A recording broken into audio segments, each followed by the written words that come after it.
As winter sports season approaches, our teams are gearing up to perform.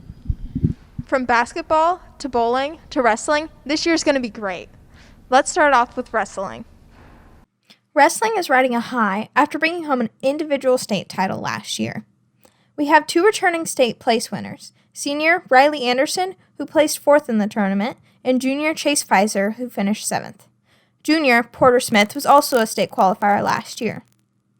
Although the boys lost a number of seniors last year, things are looking bright, with plenty of new talent to step up to the challenge. I think we are going to have a pretty strong team this year. We came off a pretty good dual record last year, and I think we're looking to build off that.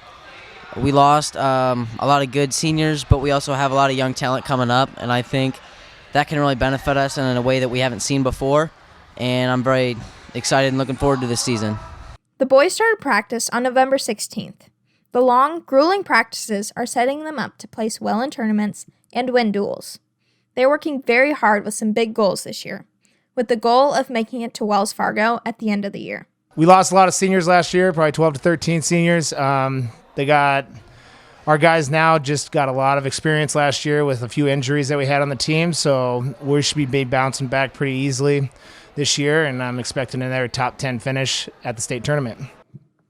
The team is looking forward to kicking off their season on December 3rd with a triangular at home. Now, let's pass it off to Carolyn to see how our boys basketball team is taking off. Boys basketball this year is shooting to be great.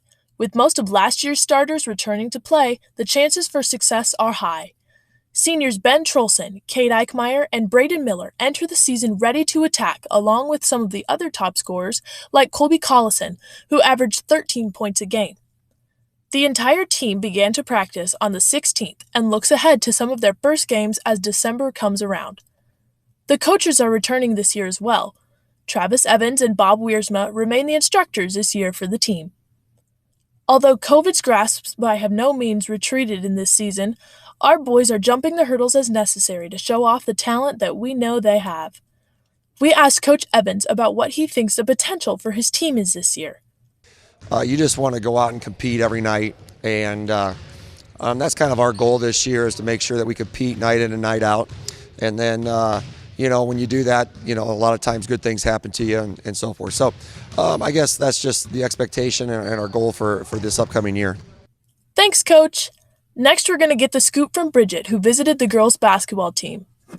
The girls' basketball team is looking to pull some new tricks this year, with new head coach Ben Anderson. The team is returning all top 5 of the scorers from last year, led by Avery Freed, who averaged 14 points a game. Our expectations this season are to become first in conference and compete against all the teams, especially with new teams joining our conference. We're hoping to be state-bound at the end of the season, and in the midst of the pandemic, just compete every day and work hard in practice, and we'll reach our goals. The girls' team is also returning a lot of key players, such as Katie Fogarty and Caitlin Lappy, who were the top rebounders last year, Mia Miller and Casey Waterhouse, who led the team in assists, and Riley Gilroy, leading the team in steals. Without losing any of these key players, the team is looking to be stronger than ever. The girls' team started work for this season on November 9th. They're working very hard this season with vigorous practices to help them build the skills needed to attack the season with some big goals.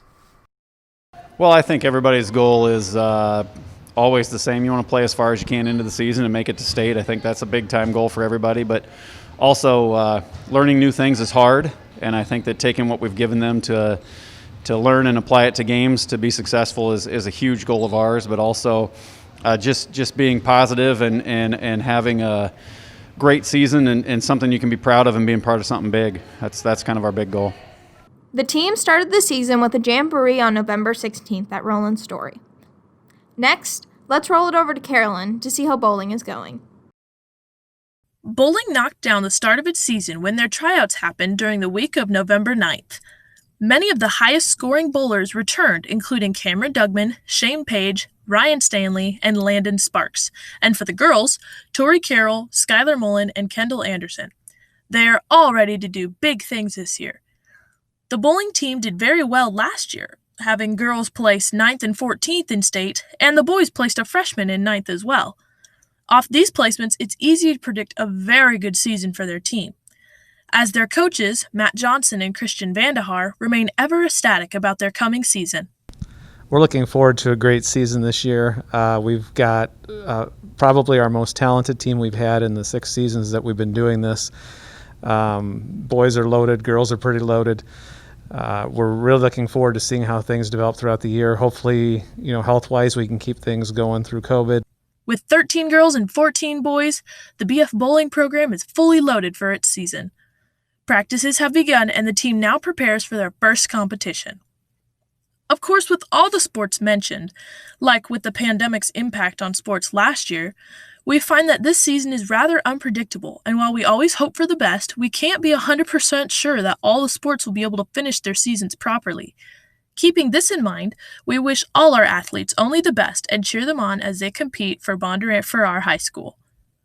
This has been Bridget And Carolyn, reporting for the Rant.